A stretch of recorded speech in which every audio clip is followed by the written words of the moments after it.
Tá bom, Joaquim, obrigado.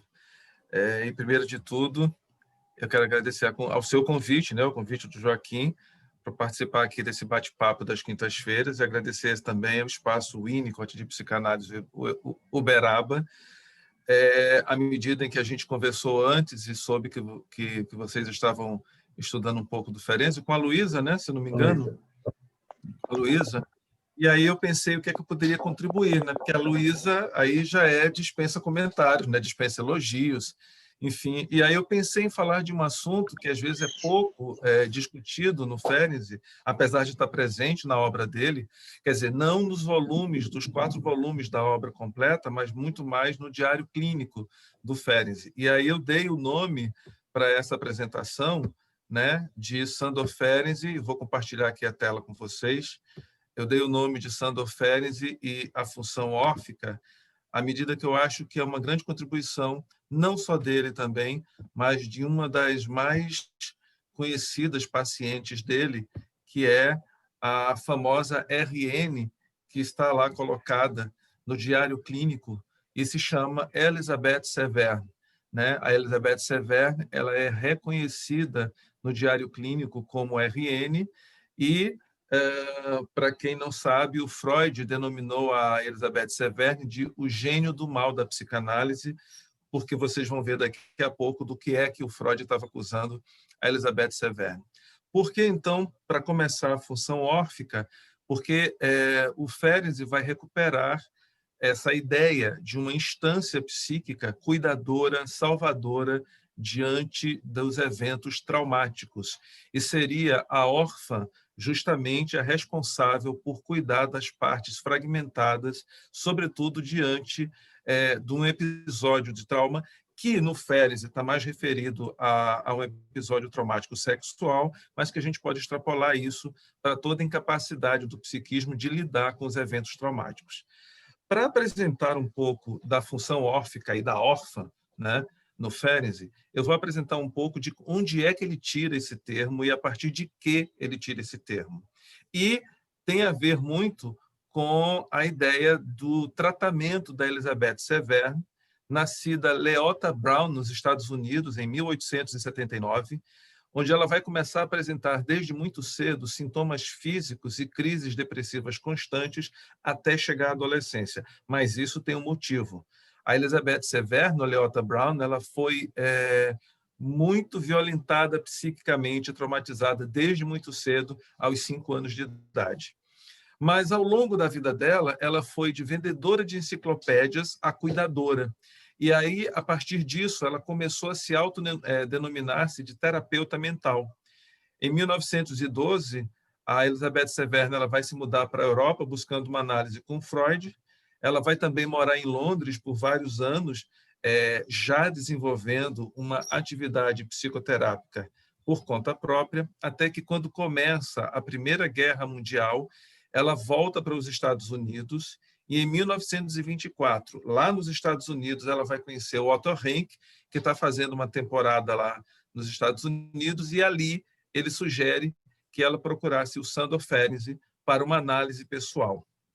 Então, ela se muda para a Hungria, né, de mala e cuia, inclusive com alguns pacientes dela, e o Ferenczi começa a analisá-la no ano de 1924 e vai dar uma guinada na sua vida, tanto teórica quanto terapêutica,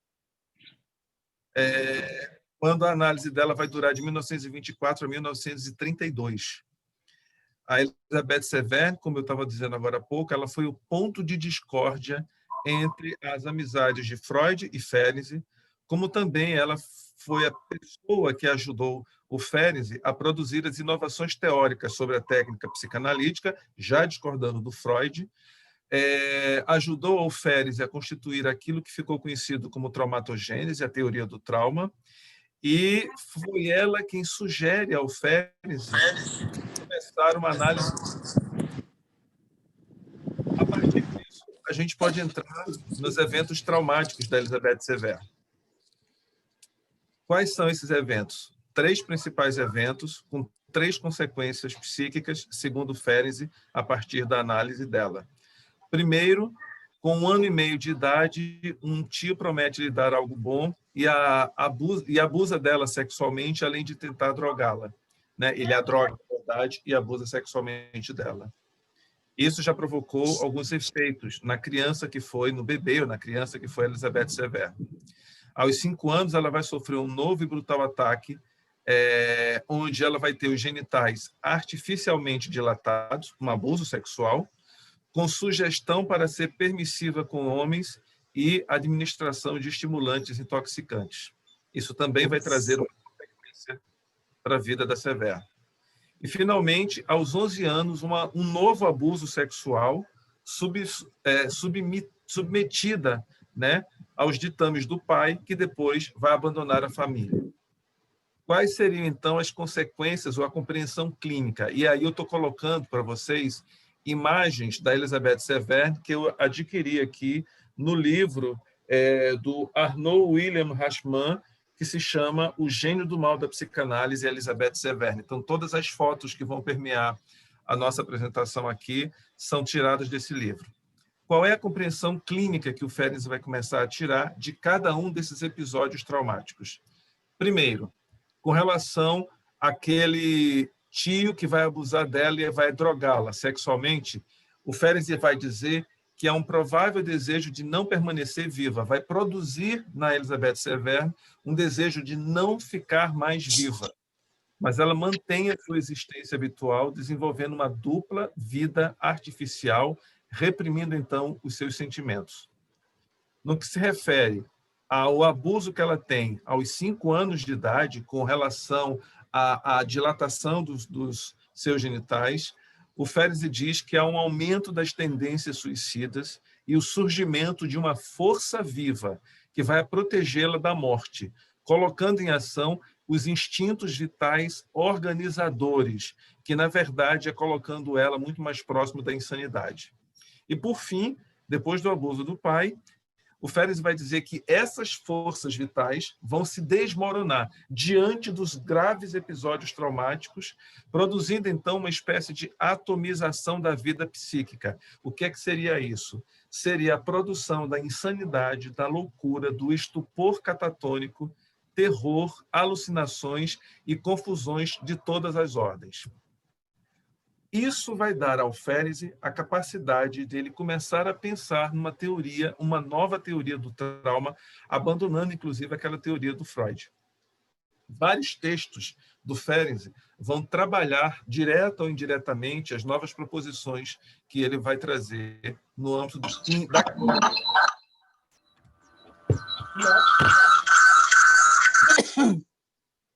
Acho que tem o microfone aberto. Bom, primeiro, a gente tem o texto do sonho do bebê sábio. Segundo, a gente tem o famoso texto da criança mal acolhida e a sua pulsão de morte. E, finalmente, a gente tem o texto mais conhecido e comentado do Ferenczi, que é Confusões de Línguas entre Adultos e Crianças, além do diário clínico, que vai se referir ao relato de análise da Elizabeth Severn e da Clara Thompson, que são as duas personagens que vão aparecer no diário clínico. Tanto em Confusão de Línguas quanto no diário clínico, o Ferenczi diretamente ele vai dizer que o trauma vivido a partir de um abuso sexual vai se dar por 3 momentos. Esse primeiro momento é o momento do choque ou daquilo que a gente vai conhecer como sendo a comoção psíquica, ou seja, uma situação incestuosa com uma linguagem adulta da passionalidade em relação à linguagem da inocência da criança.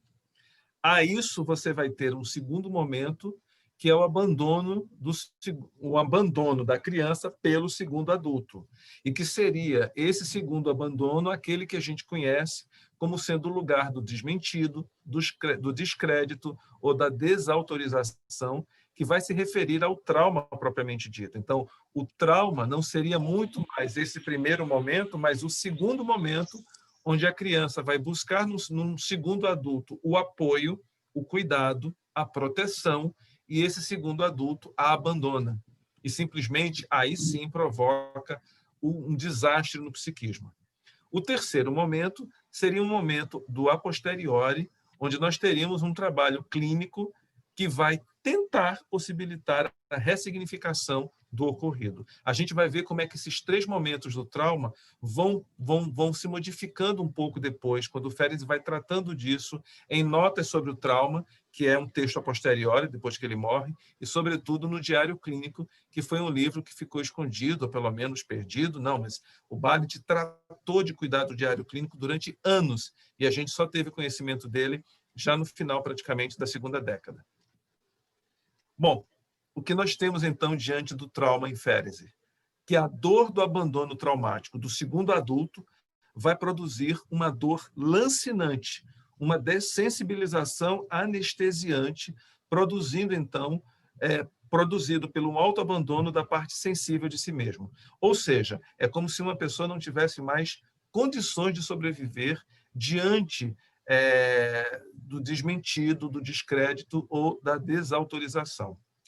E, diante do trauma, o que a gente vai ter é um aparelho psíquico que não consegue se defender diante do choque traumático. Com isso, o que vai ser produzido dentro do psiquismo é um estilhaçamento do eu, uma fragmentação, né? Em vários pedaços do psiquismo. Quando isso acontece, diz Ferenczi, não haveria nenhuma capacidade de simbolização, significação, sentido ou propriamente uma capacidade da gente nomear por meio da linguagem e se expressar diante daquilo que aconteceu. Por isso que o Ferenczi vai pensar numa vida em fragmentos, mas não sem consequências. Quais seriam as consequências psíquicas diante de uma vida fragmentada?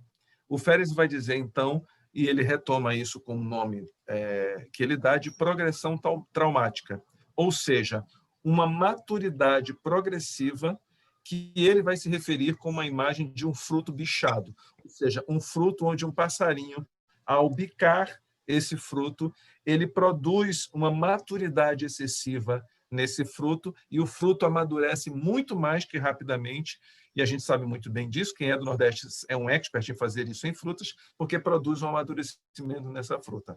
Só que esse amadurecimento é traumático, e esse amadurecimento traz consequências para o sujeito. Cobra-se, então, um preço muito alto ao sujeito e ele tem uma incapacidade de se afetar e afetar ao outro. Por quê? Porque o psiquismo está fragmentado. Então, para uma definição do que nós chamaríamos de progressão traumática, né, no Ferenczi, ele vai dizer que vai se tratar de uma resposta possível ao objeto externo que falha, o segundo adulto. É esse segundo adulto que provoca a cisão ou a fragmentação em que a parte mais externa do ego ou do eu, em contato com a realidade, é extremamente investida para proteger o núcleo dessa instância, que fica no estado de torpor ou quase morte. Aí o Ferenczi utiliza-se de uma nova figura de linguagem chamada teratoma, que daqui a pouco eu falo para vocês. A progressão traumática por supercompensação faz com que uma parte do ego fique bem viva para cuidar da outra completamente ameaçada. É essa nova figura que o Ferenczi vai chamar de órfã. Tá? O que seria o teratoma? Que é essa parte que ele diz que simplesmente fica lá escondida, protegida, né? E ele vai dizer assim: nenhum homem sensato hesitaria em submeter tal teratoma ao bisturi do cirurgião se a existência da pessoa inteira estivesse ameaçada. Ou seja, como é que eu posso tirar alguma coisa muito primitiva que está sendo encoberta por uma outra parte sem ameaçar o núcleo que está aqui dentro, protegido e ainda saudável? Aí ele diz: uma parte do corpo escondida alberga as parcelas de um gêmeo cujo desenvolvimento foi inibido. Isso está lá em Princípio de Relaxamento e Neocatarse. Então, o Ferenczi vai enfatizar a ideia de que essa progressão traumática é sempre relacionada a uma experiência fenomênica de morte interna. E ele diz: uma espécie de conglomerado de maus objetos internos em estados de morte, desejos mortos, objetos que, inclusive, ficam apodrecidos dentro do psiquismo. E ele diz: é só coisa, não é palavra, não tem representação, mas tem atratividade. E, a despeito de estar em um local profundo, é o centro. né, que eu estou representando aqui nessa figurinha, né, com o que está aqui no centro, em torno do qual o psiquismo foi se organizando e tentando se virar. Isso não é do Ferenc, mas o Luiz Cláudio traduz muito bem a representação do que o Ferenc está chamando de teratoma. Então, esse teratoma, que é essa coisa que vai simplesmente envolver a parte do que foi fragmentado para tentar o que está dentro aqui sobreviver, trata-se de uma tentativa do aparelho psíquico sobreviver mediante a experiência do trauma. Bom, com isso, a gente chega num outro conceito do Ferenc chamado de autotomia, né? Ou seja, trata-se de mecanismos observados em seres humanos a partir do qual, diante da incidência de um intenso desprazer ou mediante uma ameaça, parte do corpo é cindida e abandonada para salvar alguma coisa do que fica dentro do indivíduo, que é a isso que o Ferenc está se referindo à órfã. Pode surgir, por exemplo, descargas motoras, ou pode ser um protótipo biológico do recalcamento. É isso que ele vai se referir. Ele diz, não vai se tratar especificamente, como em Freud, de uma pulsão de morte. Ao invés disso, a gente tem uma completa passividade desse processo. Com isso, toda adaptação vai ser precedida de uma tentativa inibida de desintegração, que é uma tentativa do aparelho psíquico de sobreviver, de se proteger mediante a situação traumática e a fragmentação, ficando órfão de si mesmo. E aí ele diz, no texto de Notas e Fragmentos, antes que essa clivagem se produza, existe provavelmente uma tendência traumática para a autodestruição, mas que pode ainda ser inibida pelo caminho, por assim dizer. A partir do caos, é criada uma nova espécie, uma nova ordem, a qual vai se adaptar às condições exteriores. Aí, o Ferenc está se referindo especificamente à órfã. A órfã vai aparecer no diário clínico do Ferenc e ele vai se referir a esse conceito a partir da mitologia do herói grego Orfeu, que vai tentar salvar sua esposa Eurídice do Hades. Órfã vai nascer no último ano de análise de Elizabeth Severn, em 1932. E só para vocês terem uma ideia, que com toda aquela corrente de traumatismo que a Elizabeth Severn vivenciou, houve um período da análise da Elizabeth que simplesmente o Ferenc precisou atendê-la durante 10 vezes na semana. 5 sessões diurnas e 5 sessões noturnas na casa da Elizabeth Severn, que ele tratou quase como se fosse uma filha, com todos os cuidados, e que simplesmente ela também viajava com ele para as excursões, juntamente com a esposa. Do que se refere, então, a função órfica? Ela diz respeito à capacidade da Elizabeth Severn de criar uma nova origem, uma nova sobrevivência diante de tantos episódios traumáticos que ela havia passado desde os primeiros anos até praticamente a pré-adolescência. Só que a gente pode entender que em todos nós, mediante a todas as fragmentações psíquicas que a gente vai viver diante de episódios traumáticos, sempre haverá uma parte sadia que tenta cuidar de si. É uma coisa que eu comecei a pensar, por que é que determinadas pessoas passam por determinados episódios e saem melhores e outras não saem tão boas assim. Ferenc vai, então, se referir a essa parte cuidadora, então, que é dentro do nosso psiquismo, como sendo a órfã. Ele vai dizer assim, após a perda ou abandono do pensamento consciente, esses instintos vitais organizadores, a qual ele está chamando de órfão, os quais ele está chamando de órfão, são despertados, trazendo a loucura ao invés da morte. Ele diz isso, é preferível enlouquecer a morrer. A órfã, então, se refere a uma forma sadia do aparelho psíquico de tentar encontrar meios de cuidar dessa parte adoecida, morta, danificada. É como se uma parte da própria pessoa começasse a desempenhar o papel de mãe ou de pai, anulando a sensação de abandono, que era aquela sensação do segundo sujeito adulto diante do evento. Então, o Ferenc diz que essa parte aí, cuidadora, é um anjo da guarda. É assim que ele vai definir a órfã, já lá nos diários clínicos, quando ele está se referindo à análise da Elizabeth Severn, que vai se referir àqueles 3 tempos do trauma. E ele vai dizer o seguinte, do que se trata essa órfã? O ser sofre de maneira puramente psíquica em seu inconsciente. A criança nada sabe. Esse fragmento, a órfã, só é acessível em sono profundo. Os analistas não podem entrar em contato com essa parte. Trata-se de uma criança desmaiada que nada sabe. Em segundo lugar, um ser singular para o qual a conservação da vida tem uma importância, custe o que custar. Esta é a órfã. Esse fragmento vai desempenhar o papel de anjo da guarda, suscitando alucinações de realização de promessas, fantasias, consolação, anestesia, anestesia à consciência e a sensibilidade contra sensações intoleráveis. Essa parte materna só pode ajudar fazendo esguichar toda a vida para fora do psiquismo, para fora do corpo, que vai sofrer de modo desumano. E, por fim, a partir do segundo choque, a gente está diante de uma parte sem alma da pessoa, ou seja, um corpo despojado de alma, cuja mutilação não é absolutamente percebida, ou é considerada como algo que aconteceu a um outro ser visto de fora. O que é que vai surgir diante disso?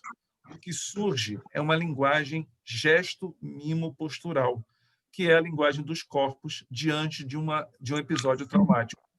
O sujeito fica sem capacidade de dar representação, significação diante dos eventos traumáticos, e o Ferenczi diz que o corpo começa a padecer e mostrar tudo aquilo que aconteceu diante da fragmentação e, consequentemente, diante do trauma. Note, então, que a clivagem ou fragmentação psíquica vai se dar em um aspecto do ego que experimenta um abandono ou um desamparo, e uma outra parte que vai desenvolver aptidões para cuidar da primeira, a órfã. Essa é a função órfã, a função de cuidado, a função de proteção. Por isso que ele vai dizer que quando o psiquismo falha, é o corpo quem começa a falhar, porque não há registro de palavra, sentido, representação, simbolização diante daquilo que foi fragmentado pelo evento traumático. Portanto, e aí eu já estou me encaminhando para terminar a minha fala para a gente poder conversar, né, porque é um bate-papo, ele vai dizer que a vida do corpo, embora restrita à respiração e à pulsão, é essa vida do corpo que vai convocar a função órfica, que em seu desespero se tornaria amiga da morte e conseguiu, como que por milagre, restituir esse ser, embora desmembrado até aos átomos, ou seja, criar uma espécie de psique artificial para um corpo obrigado a viver. À primeira vista, então, o indivíduo vai consistir nas seguintes partes. Na superfície, um ser capaz, ativo, com um mecanismo bem e até demasiadamente muito bem regulado. Por detrás desse, um ser que já não quer saber nada da vida. Por trás desse ego assassinado, as cinzas da doença mental anterior, reavivadas a cada noite pelas chamas desse sofrimento. E ainda, por fim, a própria doença, como uma massa afetiva separada, inconsciente e sem conteúdo, ou seja, resto de um ser humano propriamente dito. Para a gente concluir e poder começar a conversar sobre o que eu trouxe para vocês, a órfã, ou a função órfica, é uma inteligência inconsciente privada de afeto, na qual a mente do bebê ou da criança vai operar com autonomia. É uma espécie de fragmentação de si mesmo, organizando as partes com áreas distintas, de modo que essas áreas fragmentadas possam sobreviver separadamente. Então, o Ferenczi está propondo que é possível uma vida em fragmentos. A órfã também é uma parte inteligente separada do eu e dos afetos que estavam a serviço da pulsão de autoconservação, se transformando em inteligência afetiva, um anjo da guarda ou, como ele define, uma mãe cuidadora. E aí, isso sou eu, suficientemente boa para a gente também trazer aqui um pouco dessa passagem com relação ao Winnicott. Enfim, aqui é uma foto que eu coloquei da Elizabeth Severn, juntamente com o Ferenczi, está meio apagado, mas era mais ou menos isso que eu queria trazer para vocês hoje, para a gente poder conversar sobre as funções órficas a partir da análise do Sándor Ferenczi e da Elizabeth Severn, e das inovações dele, não só no que se refere à técnica, como também à clínica psicanalítica em relação ao trauma. Levei menos de meia hora. Tá ótimo, era o que eu tinha programado mesmo. Muito obrigado, Sérgio. Acho que a sua fala só nos mostrou o quanto a gente precisa estudar, né? Eu achei fantástico esse conceito, né, da função mórfica. E vamos conversar. Temos muito para conversar sobre isso. Fiquei com muitas dúvidas. Né? Parabéns, foi uma excelente apresentação. Obrigado. E vamos abrindo aí, então, para o bate-papo. Vamos lá. Sérgio, posso perguntar uma coisa? Pode, Aparecida. Seguinte, você coloca esses fragmentos, né, quer dizer, o Ferenc coloca em várias camadas, né? E uma delas, a última, me parece, né, seria da doença. O que é chamado de doença aí é o que na linguagem comum, popular, se chama de loucura, ou seja, isso só funciona em casos de enlouquecimento do ser, é isso? Não necessariamente o enlouquecimento, a loucura ou a psicose, como a gente compreende. A gente está falando de que o sujeito não mais é capaz de dominar a si mesmo. Então, todos os sintomas, todo o conteúdo de comportamento que a gente vai ver e observar, não só em crianças ou adolescentes abusados ou traumatizados, mas também em adultos que vão levar isso para a vida adulta, ele não se governa. Esse tipo de doença, esse tipo de insanidade, já é a própria ação da função órfica ou da órfã que tenta proteger o indivíduo do enlouquecimento total ou, consequentemente, da morte física. Né? Imagine você estar completamente desamparado diante de uma violência psíquica que não necessariamente precisa ser sexual. Por exemplo, eu me lembro que eu tinha um paciente há mais de 20, 25 anos atrás, eu acho que ainda quando eu usava fraldas, né, que ele levou a surra. Ele levou a surra por roubar, vamos dizer, alguma coisa do tipo R$ 5 do pai. Ele vai lá, o pai descobre, ele entra no corredor, tem um corredor de mulheres até chegar ao quarto do pai. Ele é do interior da Paraíba. Então, eu posso falar com relativamente liberdade, porque já faz mais de 25 anos que eu atendi esse homem, 20 anos, na verdade, e não tenho notícia mais dele, enfim. E aí ele diz que lá no final do corredor está o pai dele com um cinto. O pai diz assim, entra. E assim que ele entrou, o pai fechou a porta, ele sentiu a primeira cinta nas costas e esse homem, na minha frente, ele reencena a cena traumática, onde ele começa a se encolher, e eu fiquei arrepiado, porque eu vi uma criança na minha frente, ele era um homem de 50 anos, cabelos brancos, barba branca, parecia o papai Smurf, tá? E simplesmente ele fala como uma criança de 10 anos na época que ele levou a surra. Eu vi na minha frente uma criança. É esse lugar do enlouquecimento que eu acho que o Ferenc está se referindo quando ele disse que essa terceira parte aí sobre camadas começa a agir para proteger minimamente o psiquismo, que é aquela parte do teratoma, né? Porque aqui está alguma coisa sadia, e o teratoma faz isso, né? Para justamente salvo resguardar o que de saudável ficou ainda dentro desse psiquismo. E isso é difícil, né? Porque a gente vai ver isso nos pacientes traumatizados, quem tem experiência de atender pacientes desse tipo, é muito comum. Eu tenho outros pacientes que já vivenciaram abusos, traumas, violências, as mais diversas, como mulheres que foram, né, estupradas, crianças que foram abusadas, etc. É esse enlouquecimento e essa doença do qual o Ferenc está se referindo. Sim, mas ele está se referindo, então, a um determinado tipo de paciente, a um determinado tipo de experiência, né? Porque o Winnicott fala do falso self, não é necessariamente só para experiências tão violentas, né? Então, seriam os que passaram por experiências, seja de cunho sexual ou não, mas em que a violência e a impotência diante dessa violência está presente, é isso?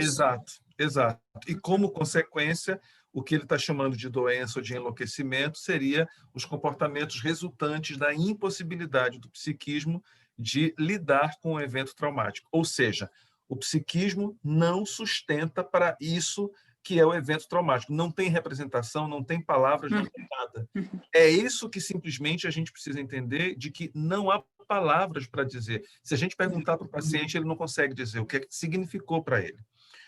E aí, uma coisa que talvez eu não tenha colocado na apresentação, que eu acho que eu deixei de fora, é qual é o modelo de tratamento para esses tipos de pacientes, né? Que é o tato, é saber lidar com o tato, ou seja, o analista com tato é aquele analista empático, aquele analista que não pode ser ansioso para querer ir logo interpretando essas questões todas do paciente, nem muito menos querer que o paciente responda a todas as perguntas. São pacientes que algumas vezes vão estar silenciosos dentro da sessão e que a gente sabe muito bem que silêncio nos dá agonia, né?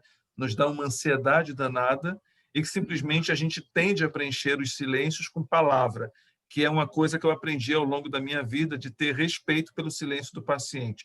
Eu não tenho pressa nenhuma de querer tirar o paciente do silêncio dele nesses eventos, quando eu entendo que o que ele está vivenciando não é ansiedade, nem muito menos resistência ao tratamento. E você disse que o analista não tem acesso a isso, né? Que isso só se manifesta no sonho e tal. E aí você estava falando, né, do papel do terapeuta, do tato, mas assim, o que eu queria perguntar é se não há acesso, né, como é que se pode lidar com isso, se não temos acesso? E há uma saída disso? Porque o caso da Elizabeth Serner é um caso realmente traumático. O excesso, né? Hora, né? O que aquela mulher viveu e por muitos anos, enfim, né? Nem todos os que chegam às nossas mãos é de tal violência, né? Embora existam outras violências. Então, há uma possibilidade de restituição de alguma coisa, de reparação. De né? reparação. O trabalho que é muito oriundo do Ferenczi, e a gente sabe muito bem, que é que o Winnicott vai chegar mais ou menos a ter como referência do Ferenczi. Faço eu minhas palavras de algumas pessoas que já disseram que o Missing Link é o Michael Balint, né? Apesar do Ferenczi não citar o Ferenczi, apesar de o Winnicott não citar o Ferenczi nos escritos dele, o Winnicott só cita o Ferenczi 2 vezes. Uma eu não consigo me lembrar onde é que é, mas uma outra num texto de explorações psicanalíticas. Ainda assim, eu acho que muito desse material chega em termos de palavra, de palestra, ou até de alguns textos mesmos que o Michael Balint levou para a Inglaterra e participa do Middle Group junto com o Winnicott. Então, o Ferenczi, o modelo ferenciano de entendimento da clínica, é o modelo da criança, é o modelo da mãe, né? E eu digo isso, né? Enquanto que o Freud ele tinha uma perspectiva psicanalítica de um aparelho psíquico e, consequentemente, de um lugar privilegiado do pai nessa constituição do aparelho psíquico, o Ferenczi tem o entendimento da mãe, né? Desse lugar aí de cuidado e, consequentemente, de cuidar da criança no adulto, que é muito próximo daquilo que o Winnicott tem em termos de compreensão clínica, né? Não vou nem dizer teórica, de compreensão clínica.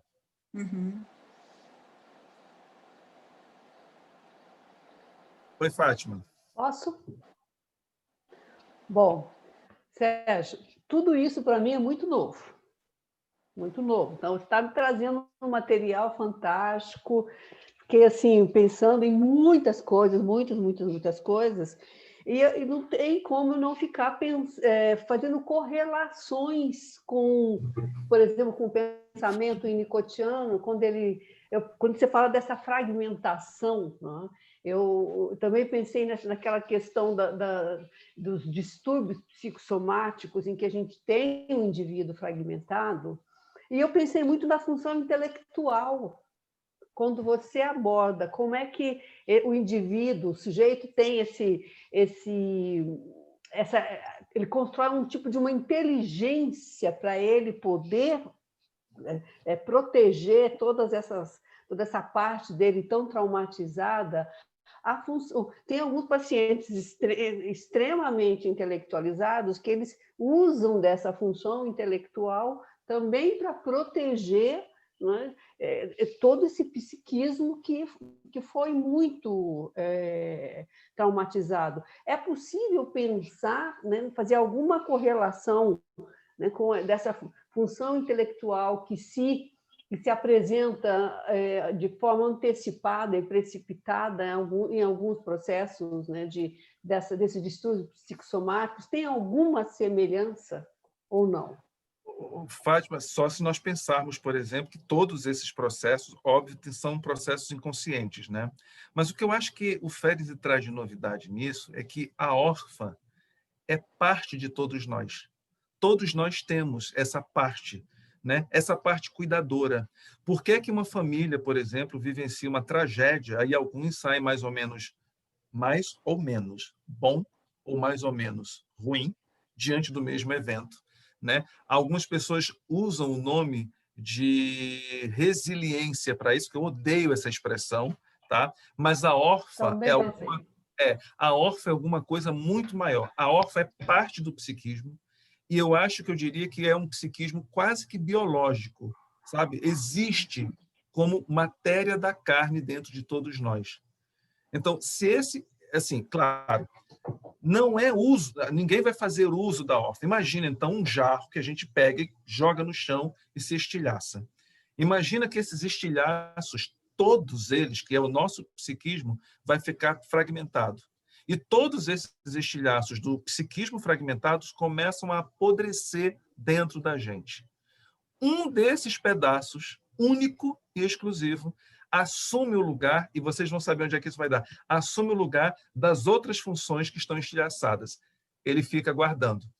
Alguém lembra disso com relação às aulinhas de neurologia que a gente já estudou? Ou, por exemplo, a ideia da famosa plasticidade neuronal, onde os neurônios começam a assumir as funções dos outros neurônios que começam a morrer diante de uma isquemia, de um acidente vascular cerebral, diante de um acidente mesmo de perda de massa encefálica. Não é isso. A gente está falando de psiquismo.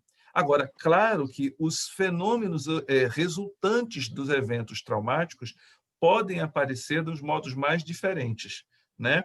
Então, por exemplo, eu lembro que durante um certo tempo, como supervisor, chegou no SPA da UFRJ 2 crianças que foram abusadas continuamente, como a Elizabeth Severn. Uma delas sofreu 3 abusos, pelo pai, pelo padrasto e pelo namorado da avó. Em sequência, né? A criança com 6 meses de idade, aliás, foi mais de um abuso. A criança com 6 meses de idade, ela foi sufocada pela mãe, que era border, e a avó descobriu e salvou a filha. Com 1 ano de idade, esta mulher volta para o companheiro, ele se manda para um outro lugar do Rio de Janeiro e simplesmente faz cárcere privado dessa mulher e da criança. A criança é resgatada com os lábios vaginais em carne viva, só para vocês terem uma ideia, né? Volta para o Rio de Janeiro, 2 anos depois, essa mulher arranja um outro namorado e esse namorado, padrasto da criança, abusa sexualmente de novo dessa criança, faz um segundo filho nessa mulher, que nasce uma menina, né? E quando essa menina nasce, ele abusa da segunda menina também, né? A avó descobre, salva essas crianças todas, tá? Toma elas para cuidar, né? Eu acho que já estavam um pouco maiores, de 6, 7, 8 anos, só que a avó era muito jovem e arranja um namorado. E quando arranja um namorado, esse terceiro homem novamente vai abusar dessas crianças. Quem chega no tratamento? Uma criança completamente para dentro, introvertida, quase que não fala, né? Um bicho meio que simplesmente era difícil de conseguir conversar com ela, com vários sintomas psíquicos também, mas com abusos frequentes. E vocês sabem quem é o Taz, né? O diabo da Tasmânia? Né? Aquele personagem lá do Tiny Toon. Um bicho, a segunda menininha, a menorzinha, que também foi abusada pelo padrasto e pelo namorado da avó, um diabo da Tasmânia, uma ariranha, né? Com várias situações onde ninguém encostava nessa menina, né? Eu não sei se uma ou outra estava mais ou menos saudável, mas, consequentemente, eu acho que a órfã ativa as forças para se conseguir se manter vivo, mas à custa de um empobrecimento psíquico e de uma série de sintomas que podem ser psicossomáticos, podem ser histéricos, podem ser de ordem de pensamentos obsessivos, podem ser paranoicos, pode ser de qualquer ordem, Fátima. Mas é isso que o Ferenczi diz. Esse enlouquecimento é uma forma saudável, entre aspas, que se tem de se manter vivo diante do evento traumático. Então, você está falando de algo, eu vou usar um termo comum. Termo comum. É como se fosse algo estrutural do sujeito e anterior a qualquer até processo de integração. Exatamente. Exatamente. À medida em que simplesmente você fica... o Ferenczi chama de que esse primeiro evento traumático produz a comoção psíquica. A comoção psíquica, ele diz que é uma suspensão de tempo e espaço. Você fica sem saber. Imagina, gente, imagina que todos nós, por volta do dia 13 de março de 2020, quando fomos levados a ficar todo mundo encarcerado dentro de casa por conta do isolamento, da quarentena, da pandemia. Muito de nós enlouquecemos, quer dizer, enlouquecemos entre aspas, né? A gente ficou com um medo gigantesco. A gente não tinha aparelhagem psíquica o suficiente para lidar com aquele fenômeno que se colocou para a gente por volta ali do dia 13 a 17 de março, em algumas capitais. A gente levou o impacto. Esse primeiro impacto, o Ferenczi chama de comoção psíquica, ou seja, o sujeito começa a envidar esforços para tentar lidar com esse choque, que é o primeiro choque. O segundo choque é justamente aquele de quando você vai procurar proteção, você não tem. E ali, o segundo adulto põe a pá de cal, ou em qualquer alguma outra situação. Então, é estruturante no sentido de eu preciso me manter minimamente vivo para eu sobreviver a tudo isso. Cada um de nós, no caso da epidemia, da pandemia, cada um de nós envidou esforços para a gente conseguir ficar mais ou menos estruturado dentro de casa. Tem alguns que conseguiram e outros não. Isso é um trauma psíquico. Isso é um trauma coletivo, inclusive. Então, mas é algo, é uma função que nem todo sujeito tem a sorte ou a felicidade de tê-la, ou todo sujeito tem essa função para ser usada nesse caso de necessidade?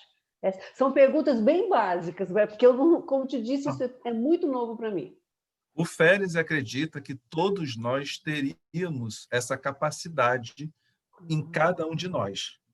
Agora, cada um de nós sobreviveríamos melhor ou pior diante de um evento traumático.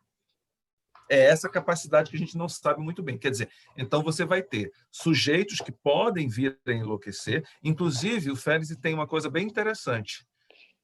A histeria poderia muito bem ser resultante de um evento traumático, de um abuso sexual.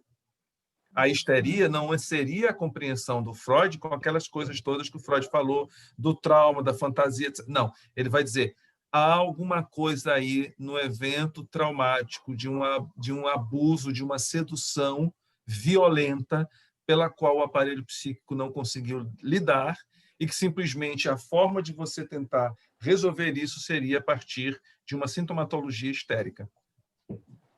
Essa é uma forma da gente poder entender. Né? Ótimo, obrigada.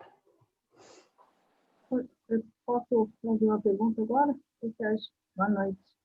Boa noite. Boa noite, pode sim, fica à vontade. Às vezes, diante de determinados traumas, as pessoas sucumbem e cometem o suicídio, né? Nem todos conseguem. E, nesse sentido, então, há uma falha dessa função. É isso que eu queria entender, porque eu consigo me aproximar do fato de que essa função óssea ela é protetiva, né? Ela é quase instintual.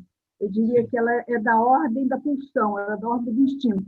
Ela é instintual, né? Então, ela está ali e ela surge diante de um esfacelamento seja grande. Eu acho até que ela pode surgir diante até de esfacelamentos menores, né? Porque eu fico pensando que a vida é constituída muitas vezes de pequenos esfacelamentos, né? E talvez essa função vai nos organizando dentro das nossas possibilidades. E eu sempre entendi que a loucura ela é uma possibilidade de existência, mesmo que aquela seja a forma de existência. Ela é um idioma, ela é uma linguagem, só que é aquela, né? E que cabe muitas vezes a nós nos aproximarmos daquela linguagem.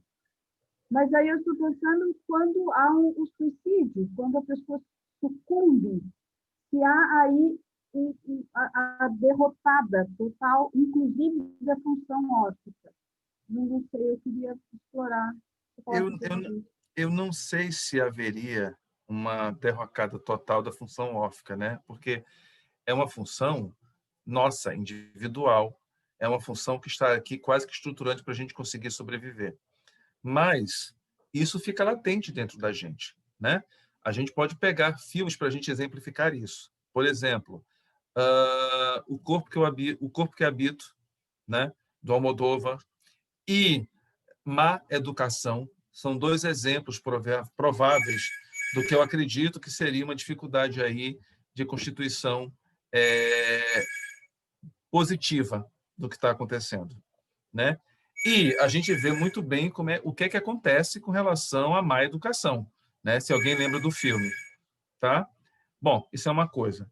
Mas eu acho que quando a função órfica ela está presente, mas o entorno não colabora para aquilo que a gente precisa, que é um lugar de cuidado, porque o lugar de cuidado precisa ser feito pelo ambiente, por tudo aquilo que está no entorno. A nossa função, inclusive, é justamente isso: estruturar o sujeito que nos chega completamente desacreditado na vida, né? Eu tenho um paciente que ele foi abusado N vezes e ele diz: Sérgio, o que é que eu faço? Eu nasço de novo? É para a gente nascer de novo? Porque eu não vejo solução para o meu caso, porque isso volta com uma força muito forte dentro de mim. E simplesmente eu não consigo dar conta. Ele tem um comportamento, inclusive sexual, que só agora, depois de 3 anos e meio de análise, 2 sessões por semana, ele começou a entender que o que ele faz com os parceiros sexuais dele, na verdade, nada mais é do que fizeram com ele, né? Então, eu acho que quando se chega ao suicídio, para a gente não achar que essas funções perde-se diante daquilo que o Férez trouxe como uma novidade no atendimento da Elizabeth Severn, né? Todos nós temos isso, em maior ou menor grau. Só que a gente precisa muito do apoio do ambiente para a gente conseguir se recuperar, né? Tem gente que não se recupera nunca. E tem gente que fica um pouco mais ou menos doente psiquicamente. E tem algumas outras pessoas que, se tiverem a sorte de ter um ambiente acolhedor que consiga fazer esse movimento de reparação, porque eu acho que é dessa ordem, o Férez vai trabalhar com regressão. Regressão de que o paciente vai precisar reviver o trauma dentro do consultório com o seu analista, geralmente naquela época com várias sessões, eram 5 sessões por semana, hoje a gente não tem condições de fazer isso, né? Com esse meu paciente traumatizado, eu trabalho com ele 2, às vezes 3 sessões por semana, a gente mantém as 2 ou 3 sessões por semana ao longo desses 3 anos e meio, né? Melhorou muito, mas ainda há um resquício dentro dele de que ele também já pensou, inclusive, se matar, né? E quando entra essa ideia da morte, eu entro como essa função. Não é que eu fique na função da órfã, eu faço a função de reparação do segundo adulto, porque o Férez vai dizer isso. Existem traumas que são estruturantes e traumas desestruturantes. O primeiro é aquele quando não tem saída, houve a fragmentação. O segundo é aquele que, mesmo diante da fragmentação, você tem um adulto que simplesmente acolhe e protege a criança, né? No caso de uma das meninas que foram abusadas, que eu falei, a cena que me foi descrita pela pessoa que a atendeu, eu fiquei assim, enlouquecido. Qual é a cena? A avó está dormindo, nota a falta do companheiro, né? E vai no quarto das crianças e vê que a mais velha não está lá. Ela começa a procurar pela casa inteira, onde é que está a criança e o companheiro, e se toca que o único lugar que ela não procurou foi o banheiro da casa. Ela vai até o banheiro da casa, abre a porta e flagra o companheiro dela nu, em ereção, a pobre coitada da menina de 4, antes dele penetrá-la, né? Claro que há um alarde gigantesco dentro da casa, ela levanta, a menina levanta, a avó acolhe ela no peito e fecha a porta e segura a porta para que ele não abra.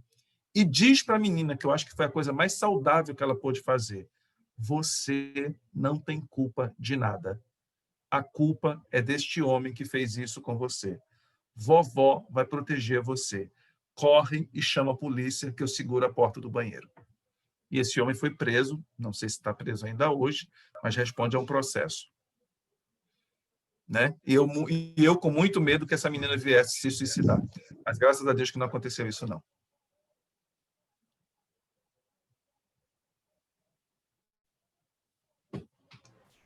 Sérgio, Oi? não sei se está dando eco aí, né? Estou com problema, mas enfim. É fantástico. Eu fui passeando, né? Porque nas minhas práticas, né? Em alguns atendimentos, né? Que eu atendo casos bem, e já acompanhei casos bem graves mesmo de abuso, de extrema violência, né? Principalmente em crianças. Quando foi fantástico pensar, ou eu repensar esse lugar não como a opção de morte, né? Porque dá outra perspectiva, não pensar aquilo que nos vem em ato, né? No consultório, né? Que não vem em fala, vem em silêncio, vem em atos mesmo. Não pensar como opção de morte. E aquilo também que vem contra o analista, né? Quando se tenta, né? Porque isso é, na verdade, que quando a gente faz, quando não tem noção de que lugar é esse, né? E de encontro, né? Diz, não tem como o analista chegar, né? Eu lembro de bem no início, eu fazendo alguns, no início mesmo, fazendo algumas sessões, e era uma criança de 6 anos, e ela desenhou um quadrado dentro de um quadrado, que mais outro quadrado, eram vários quadrados, e no meio ela botou um ponto. Então, já entendi. Não tem como ali, né? Não era por ali, né? Não cabia interpretação, não cabia outro lugar, né? Que a gente fica tateando. Né? Então, não pensar, eu fiquei pensando assim, não pensar isso como pulsão de morte versus pulsão, né, de vida, e pensar isso como passividade, né? Eu fiquei aqui várias coisas, né, várias sessões, várias falas, ficou aqui martelando na minha cabeça, e me veio alguma coisa nessa função de cuidar do outro, né, porque tem essa coisa tem isso de alguns pacientes, né, bem forte, que é cuidar do outro, e também nas sessões cuidar do analista. Né? E me veio uma coisa que que eu ficava fazendo ponte com a questão da identificação com o agressor, né? Quando algumas partes desses pacientes cindem, né? E meio que faz uma roupagem e fica como que cuidasse daquele agressor, né?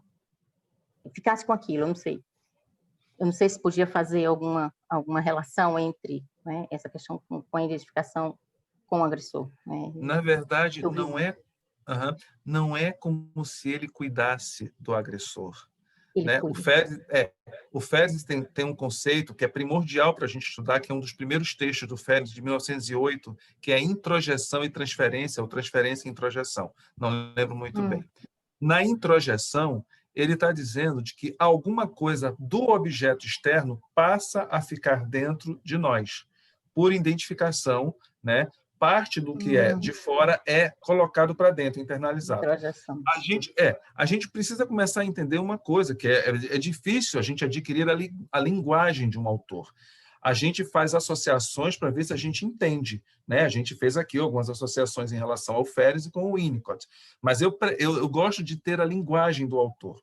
Então, vamos lá. O Ferris fala de que o aparelho psíquico não é um aparelho psíquico única e exclusivamente tal como Freud define. Uma máquina de energias onde entra e sai, né, onde se acumula tensão e a gente precisa de um certo escoamento, né, onde a gente precisa recalcar determinados tipos de desejo para a gente dar conta disso, e aí emerge o sintoma. Não. O Ferris, ele vai dizer, e outra coisa, não é única e exclusivamente um aparelho da linguagem. O aparelho psíquico do Ferris não é única e exclusivamente um aparelho da linguagem. É um aparelho de introjetar objetos externos desde o momento que nasce até o momento que morre. Então, eu introjeto imagens, eu introjeto figuras, eu introjeto cuidados. O aparelho psíquico do Ferris é um aparelho de introjetar, desculpa. E com isso tem uma diferença do Freud. Ele não vai pensar no dualismo pulsional. Ele não pensa em pulsão de vida e pulsão de morte. Ele não vai acreditar, ou pelo menos não vai fazer referência à pulsão de morte. Ele vai pensar em uma força aí motriz, pelo menos não o primeiro Ferris, mas o segundo Ferris, que é o Ferris da virada de 1928, com todas aquelas construções que ele vai fazer e que estão lá no livro 4 das obras completas dele. É o Ferris que vai acreditar numa força monista, onde não haveria espaço para acreditar em pulsão de morte, porque ele também é um vitalista. Ele é um vitalista na medida em que ele acredita que essa força aí, que ele está chamando de órfã, pode exercer uma função de cuidado mediante toda a traumatogênese, todo o trauma, toda a fragmentação psíquica. Bom, o que acontece com o agressor? Eu não introjeto o agressor. Eu incorporo o agressor. Quem vai falar disso é a Maria Torok, que simplesmente vai rever as contribuições do Ferris e ele diz assim, o agressor não é introjetado como um objeto paterno ou materno de cuidado. Eu incorporo porque eu transformo o agressor em carne. Ele vira eu mesmo. O meu paciente que diz, todo e qualquer parceiro sexual meu, eu me vejo na posição do agressor. O que ele fez comigo, eu faço agora com os outros. Ou seja, o agressor é ele. Ele não está dentro dele. O agressor é ele. O que a gente precisa entender é que é difícil fazer essa separação, porque, dado a fragmentação e dado a identificação com o agressor, quando o agressor diz assim, não conta isso para ninguém, porque senão eu te mato, não conta isso para ninguém, porque senão eu faço aquilo outro, o agressor já está com culpa. A culpa do agressor é introjetada na criança ou no adolescente. E, consequentemente, por identificação, eu sou o agressor. Esse meu paciente, que foi abusado 2 vezes ao longo de 6 anos, praticamente, ele nunca falou para os pais, nunca falou para os irmãos, nunca falou para um adulto diante das 2 pessoas que o abusou. E, simplesmente, ele vive um sofrimento, porque diz assim, eu devia ter falado, mas eu não acreditava que, se eu falasse, papai ou mamãe iriam acreditar em mim. Eles iam dizer que é culpa minha. Eles iam dizer que, por eu ser assim, o assado, é culpa minha. Então, essa é uma grande diferença que a gente tem no Ferris. Por conta da incorporação, eu simplesmente sou o agressor.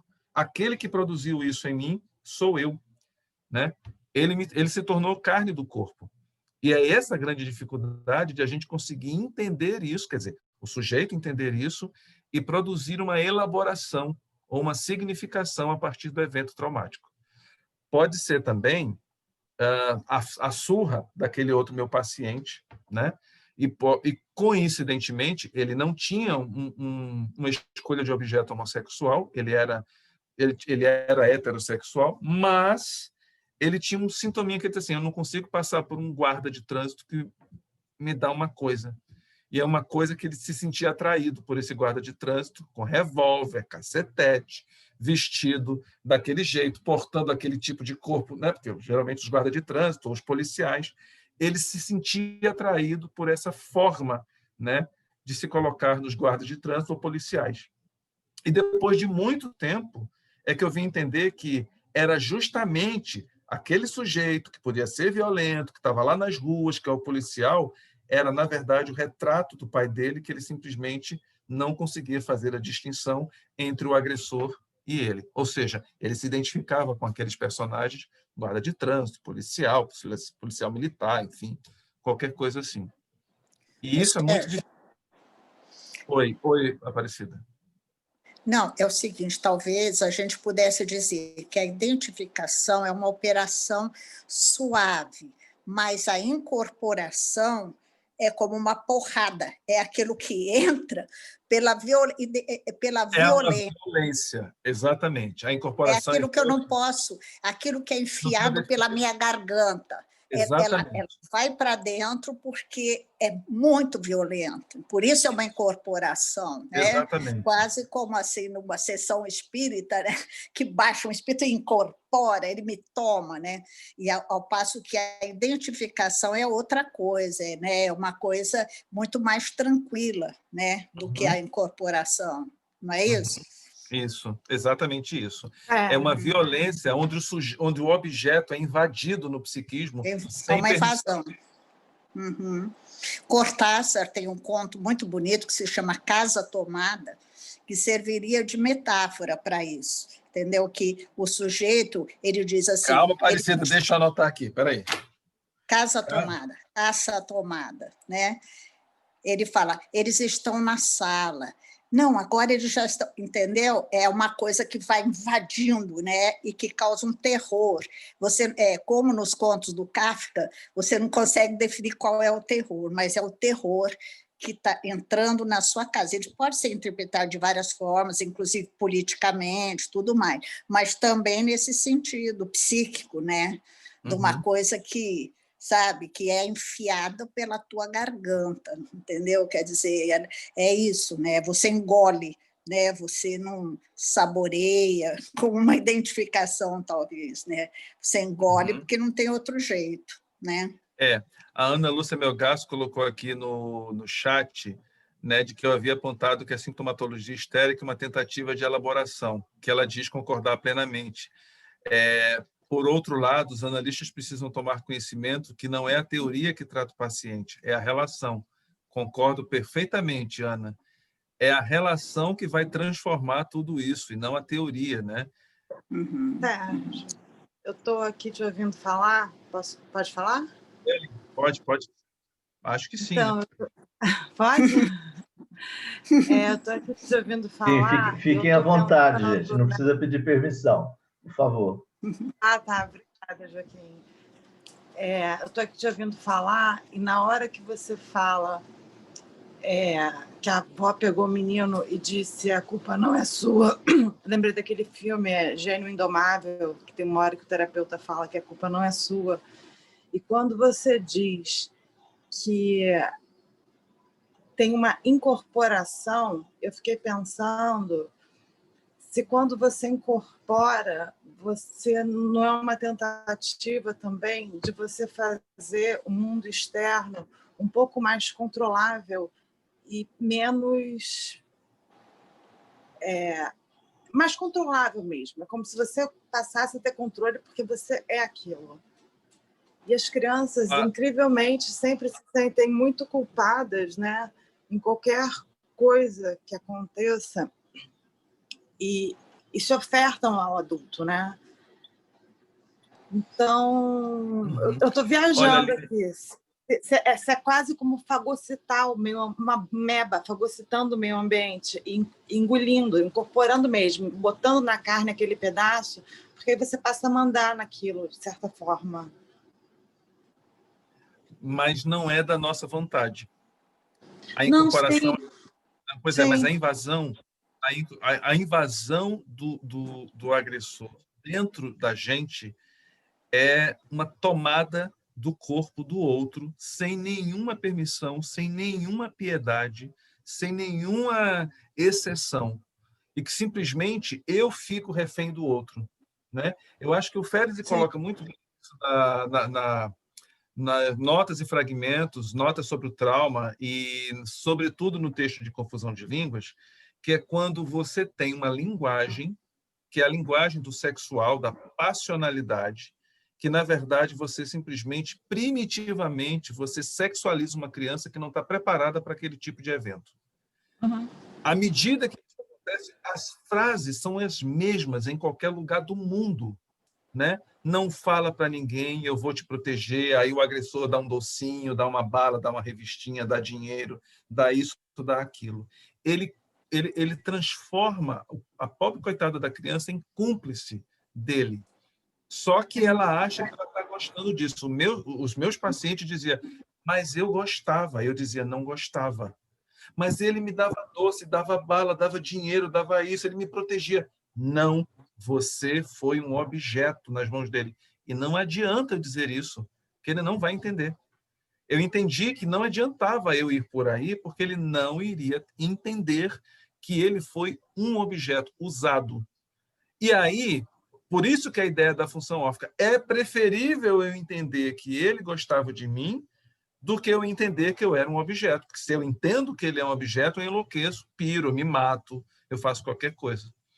Muitas crianças abusadas, das quais dizem que querem se matar ou querem morrer.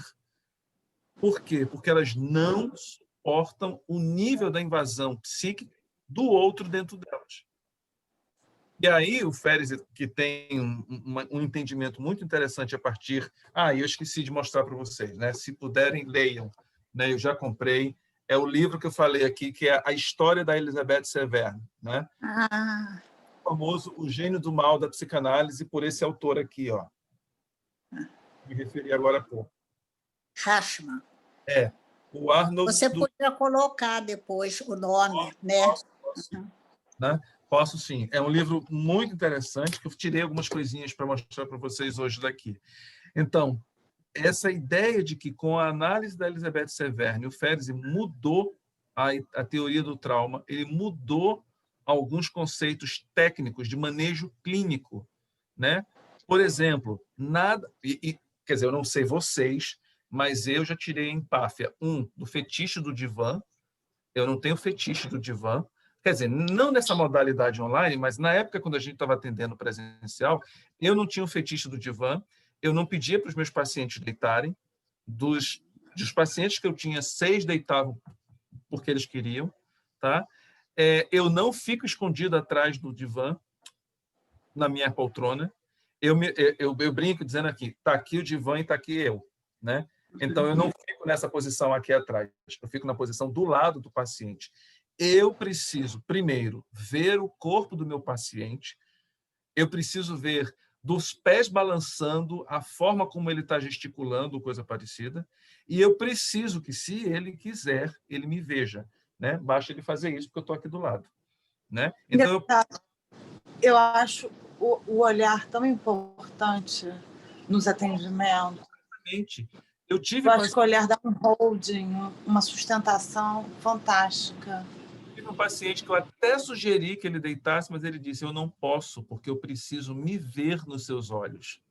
Eu preciso me ver nos seus olhos, porque se eu ficar sem o seu olhar, eu me perco aqui dentro. E aí eu entendi que realmente eu não podia botar esse sujeito deitado de jeito nenhum. Né?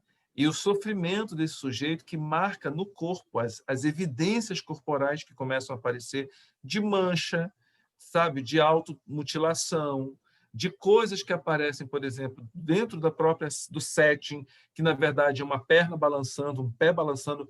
Um desses pacientes que eu falei, que eu não vou me referir quem, ele balança o pé, que o pé dele fica inclusive invisível. Eu não vejo o pé dele. Né? Mas se eu fizer um olhar assim para baixo, quando a gente estava no consultório, ele simplesmente parava e entendia que ele, sim, estou muito nervoso, né? Estou muito ansioso, né?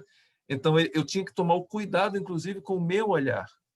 São essas questões da modificação da técnica no Férez, de um analista empático, de um analista que possa sentir o paciente dentro de si mesmo. E olha, gente, que já tem experiências que praticamente é coisas espirituais. Tá? Eu já senti coisas aqui dentro de mim que eu já senti paciente me invadindo. Né? E eu fiquei dentro da sessão. Sai daqui de dentro, que eu não dei autorização, não. Tá? Então, é dessa Não, hora... mas é isso, de Fala, pode sentir falar. aperto no peito, sentir arrepio, sentir dor. Assim, tem horas que chega a dar uma pressão no peito, assim, conforme a pessoa vai falando da... Taquicardia, palpitação, perda de ar. Eu já arranquei cutícula. Eu não sou de ficar mexendo nos dedos, mas eu já arranquei cutícula que o sangue espirrou, tá? Atendendo determinados tipos de pacientes. Né? E eu entendi que não era eu, era ele quem estava provocando isso em mim. Eu já terminei sessão que parecia que alguém tinha feito isso na minha... Tem a turma que fala que é contra a transferência, que isso é um problema. Eu acho que é a escuta empática mesmo, é o terceiro que se instala ali, aquela coisa de você se ofertar totalmente. Mas a gente tem material para isso, né? Thomas Ogden, com a ideia da reverie, do terceiro analítico, a própria transferência contra transferência, que quem vai falar sobre isso é o Ferenczi, não é o Freud, e o Freud só vai falar sobre isso depois que o Ferenczi vai falar. Quer dizer, você ser tomado pelo outro justamente por essas questões empáticas que o Ferenczi coloca no jogo, né? Mas eu estou dizendo ser tomado pelo outro, não a partir de uma questão sua, mas a partir de uma oferta da sua escuta, da sua psique e do seu corpo para o outro. Isso é o que o Ferenczi chama de empatia, né? A empatia analítica, que ele simplesmente diz que é se colocar no lugar do outro. É o sentir dentro, não é só o sentir com, é o sentir dentro. E isso tudo, o danadinho lá do Ferenczi, o Enfant Terrible, ele vivenciou isso entre 1924 e 1932. 8 anos de uma análise maciça de uma paciente que, quase que na virada da década, ela propõe fazer análise mútua com ele, que aí é já os experimentos clínicos do Ferenczi levando ao máximo, que isso não dá certo, né? Mas eu já vivi experiência de ter medo com determinados pacientes. O que é análise mútua, Sérgio? O paciente analisa o terapeuta, que analisa o paciente. O Ferenczi diz isso no Diário Clínico e em alguns outros textos dele, de que parte da análise dele com Freud não foi suficientemente bem tratado pelo Freud, e essas coisas que foram suscitadas a partir da análise da Elisabeth Severn, ela propõe começar a analisá-lo, e ele se deixa analisá-lo e começa a ter algumas complicações no meio desse processo analítico. Ela era analista, ela conhecia o Ferenczi, ela vivia com o Ferenczi justamente dentro da casa do Ferenczi, saía para viajar com ele em algumas viagens aos Alpes e tudo mais. E eu brinco dizendo que a Elisabeth Severn foi a Margaret Little do Ferenczi, né? Do Winnicott. Desculpa, do Winnicott. Obrigado, Maria Aparecida, do Winnicott. Então, só que, enquanto que o Winnicott, por exemplo, com a Margaret Little, ele inova também com relação às sessões estendidas de 1h30 até 3 horas, de ficar de mãos dadas com o paciente, dormindo com a paciente, da paciente, como ela descrevia, que ficava o tempo todo dentro do cobertor, formando um casulo, formando um útero, e o braço dela produzindo um cordão umbilical, ligando ela às mãos de Winnicott, que eles ficavam 1h30 nessa coisa, de que ele teve que engendrar toda uma ala hospitalar para cuidar da Margaret Little. Tudo isso o Ferenczi já havia feito entre 1924 e 1932. Né? A Maria Cláudia já foi rápida e já colocou aqui o nome do livro do William Hashman, do Arnold William. Vamos estar aqui no chat. Todo esse cuidado que a gente precisa fazer, e aí eu não digo que a gente precisa fazer a função órfica, não, tá? Quer dizer, a órfã é um lugar de cuidado do psiquismo. A gente não tem acesso a isso. Mas a gente tem acesso ao lugar de cuidado do paciente, que é o que a Ana Lúcia Melgaço está chamando a atenção nossa aqui, né? É a relação que vai produzir cura, né? E é a própria Ana que me disse uma coisa que eu achei a mais bonita possível, que eu uso, tá, Ana? Eu dou nome. Ela disse uma vez para mim, eu não me chamo mais de analista, eu me chamo de cuidadora, eu cuido dos meus pacientes. E aí eu digo assim, olha, eu tenho uma analista winnicottiana lá do Rio de Janeiro, eu sempre faço a citação a Ana Lúcia Melgaço. Eu também eu passei a me autodenominar de cuidador ao invés de analista. Botei o nome psicanalista aqui, mas, enfim, devia colocar cuidador mesmo. E foi a Ana Lúcia Melgaço que me ensinou isso. Agora, acho que os nossos pacientes podem não saber, mas eles cuidam da gente também. Não no sentido do Férez, não é que você senta, agora eu sou analisando, mas é uma coisa mútua, né? É uma relação, o nome diz, é uma relação, né? E a psicanálise relacional tem trazido coisas muito boas nesse aspecto, né? É que a gente não pode ter medo, entendeu? A gente está ali e vai e vem, a coisa vai e vem, não vai só, né? E não é simplesmente uma contra-transferência, né? Como você falou, é um com, né? Uma coisa, lógico, não é simétrica, é assimétrica, mas há cuidados de ambas as partes, né? Você não acha isso? E acabaram de colocar uma coisa que eu ia falar, né? Da possibilidade de enlouquecer com o paciente. Essa possibilidade de que a gente tem de vivenciar uma loucura a dois dentro da sessão, né? Como o próprio Winnicott já vivenciou isso, dizendo que estava ouvindo uma garotinha, mas ele está vendo um homem na frente dele, né? Como a gente pode fazer isso de várias formas, de encontrar uma criança, como eu vi, né, com aquele paciente que eu falei logo no início, de que ele levou a surra do século para a vida dele. Eu vi, gente, era uma criança na minha frente. Ele estava todo encolhido e falando como uma criança de 10 anos de idade, mas o homem tinha 50. Eu vi um homem, uma criança de 10 anos de idade na minha frente, encolhido no sofá. Tá? Como também, alguns que estão aqui já me ouviram falar isso numa aula, eu já atendi um determinado paciente X, que os primeiros meses, digamos assim, da vida dele não foram os mais fáceis, e aí ele se tornou um sujeito adulto, de 22 anos, e ele tinha um sintoma que era constipação, ou seja, ele dizia assim, eu não vou ao banheiro durante 7 dias, e quando eu vou, eu sofro muitas dores, eu fico assim, fico assado, fico mal durante a semana toda, por conta de uma falha do cuidado também do pai. E a gente passou 3 sessões falando sobre isso, e de uma segunda para a terceira sessão, eu disse assim, eu estou enlouquecendo, mas é um enlouquecimento momentâneo.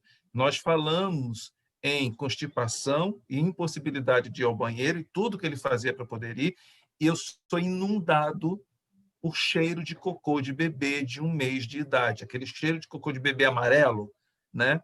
Que eu comecei a olhar para os meus pés, os pés dele, eu comecei a olhar pela sala, pensei que tinha algum animal, eu disse assim, gente, eu não estou vivenciando isso.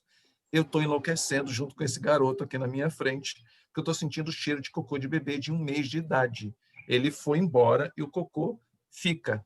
Né? O cheiro de cocô fica, não é o que o cocô fica, mas o cheiro de cocô fica. Eu disse assim, esse negócio precisa sair daqui. Né?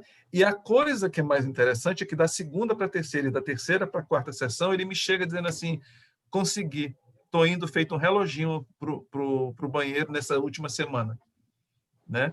Que é um efeito secundário, digamos assim, do processo terapêutico. A gente está tratando da mente, mas é um efeito secundário que o Carl Abraham, na época do Freud, já havia falado, né, dessas coisas que se procedem dentro de uma sessão de análise e que, uma vez que a gente libera psiquicamente a libido de determinadas áreas onde ficam concentradas, também você pode abrir determinadas cloacas corporais. No caso desse rapaz, ele começa a ir ao banheiro sem problema algum, pelo menos durante um bom tempo que ele ficou comigo.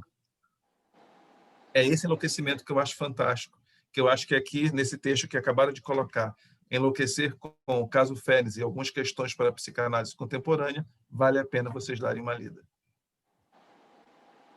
Eu só queria agradecer, posso? Né? Eu queria agradecer que ele colocou uma conversa nossa, né? Acho que foi até num congresso, né? No último congresso de Winnicott em Porto Alegre, não foi, Sérgio?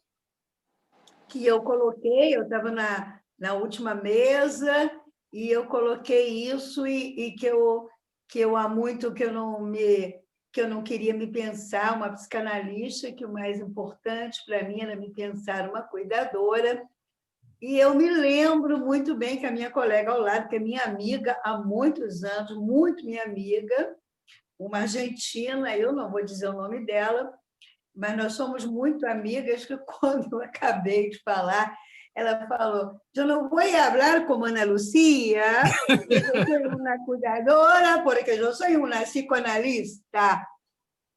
Então, tá bom, né? Não tem problema. Eu sigo sendo uma cuidadora. E obrigada, Sérgio, por você ter lembrado, né, desse momento, dessa minha fala, porque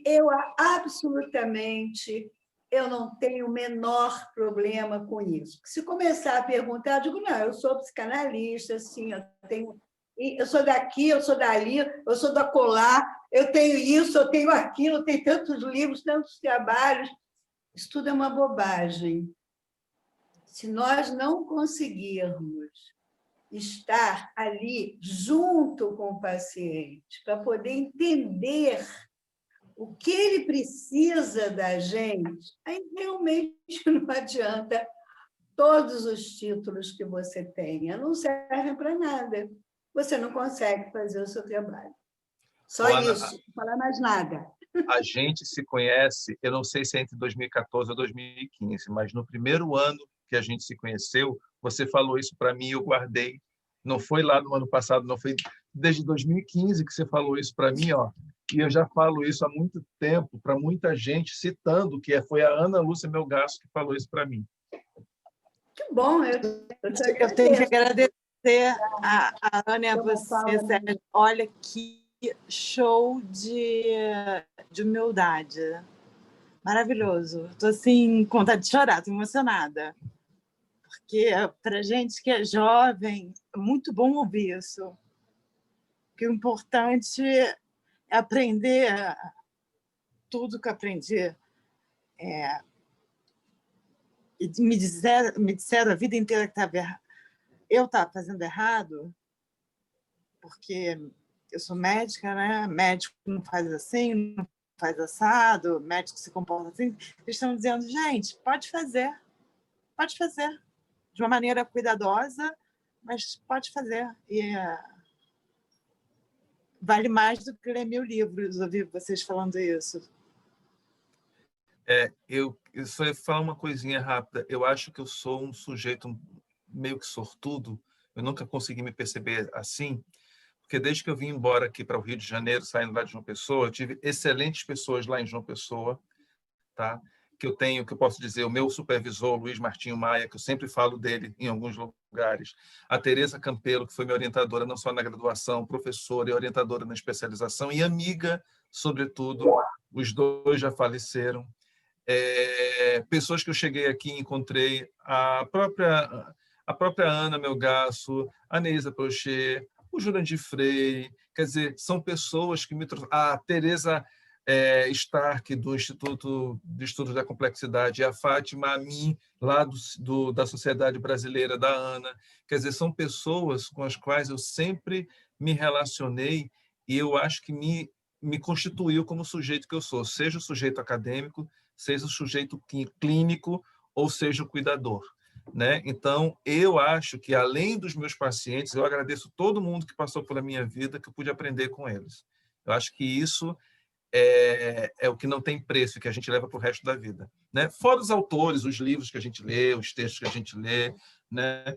Eu sempre sou grato e devedor a todas essas pessoas que passaram pela minha vida e as amizades boas, né? Que quando eu entrei no grupo Winnicott, comecei a frequentar o grupo Winnicott, encontrei a Fátima, o Joaquim, o Henrique lá de Manaus, o Cleon de Porto Alegre, a Denile lá de Fortaleza, quer dizer, aquele grupo todo que se reúne todo ano e que, infelizmente, esse ano a gente não pôde se reunir, está todo mundo morto de saudade, esperando o ano seguinte chegar para a gente poder fazer a farra, né, gente?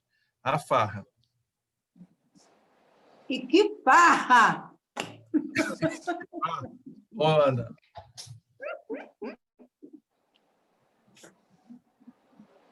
Com certeza, né, Sérgio? Vamos nos encontrar e fazer a farra. Exatamente. Bom, gente, nós já estamos aí no horário.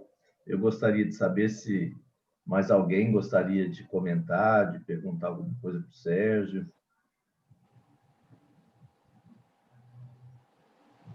Só agradecer. Muito bom mesmo. Tenho que agradecer muito. Obrigado a vocês por estarem aqui até essa hora da noite, a gente podendo conversar e compartilhar essas coisas todas que a gente está aqui conversando. Bom, eu também gostaria, então, de agradecer a presença de todos, agradecer a participação, né? Porque eu acho que o bate-papo tem essa função, né? De colaborarem, né? As pessoas também colaboram, né? Com o palestrante e com todo o grupo, né? Então, muito obrigado pela participação. E, mais uma vez, Sérgio, muito obrigado, né? Eu acho que foi fantástico. E deixou aí um desejo de estudar mais, de entender melhor, né? Acho que é um autor realmente muito importante. E eu estava me lembrando que há um tempo atrás eu estava assistindo uma aula do Rodolfo, onde ele coloca que o Ferenczi disse que ele se tornou um analista assim para poder suprir a falha do analista, né? Do Freud, né? Freud. Né? Que ele desenvolve uma técnica, né? No sentido de poder suprir aquelas falhas que ele não teve, né? Na análise pessoal dele. Então, ele só deixou coisas boas aí e, infelizmente, eu acho que a gente nunca teve muito contato com a obra de Ferenczi. Eu acho que agora, né?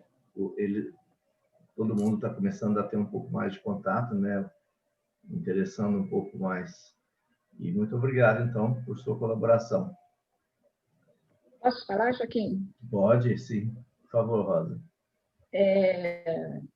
Eu acho legal, e eu estou aqui porque eu gosto de escutar o Sérgio. Eu falei para ele hoje brincando, eu sou tão adepta a Félix, Winnicott, a Thomas Ogden, né? Green, etc. Mas a forma dele transmitir para a gente é tão assim simples e ao mesmo tempo ele pega os conceitos e transforma, né, numa forma que a gente possa fazer dele algo, né? Então eu brinco que sempre que possível eu o conheci em João Pessoa em 2016 e a partir de então, aonde ele está, eu estou indo atrás. Que bom. E já levei ele para vários lugares, e, né, para vários não, levei principalmente para João Pessoa, mas falo dele em vários lugares, é isso que eu queria dizer. E eu acho muito legal a forma dele ser, e obrigada, Joaquim, por ter me colocado aqui. Tá bom? Eu também agradeço, Rosa. Muito obrigado pelas palavras. Fiel, onde o Sérgio está, eu estou. Quarto lugar. Bom, então, Sérgio. Tá bom, gente. Palmas para você. Muito obrigado, viu? Boa noite. Obrigado. Sérgio, eu envio para você o chat, tá? O bate-papo. Tá bom. E uma coisa que eu esqueci de falar, assim, eu não deu tempo de transformar essa fala num texto, mas essa fala vai ser transformada num texto e provavelmente publicada no ano que vem, e aí eu falo para o Joaquim ou divulgo para as pessoas que já vêm me acompanhando, está fazendo curso, enfim. Tá certo. Muito obrigado. Obrigada. Okay. Então, gente, um beijo para todos. Ok, gente. Obrigado, viu? Obrigada. Boa noite. Obrigado. Muito obrigado. Boa noite.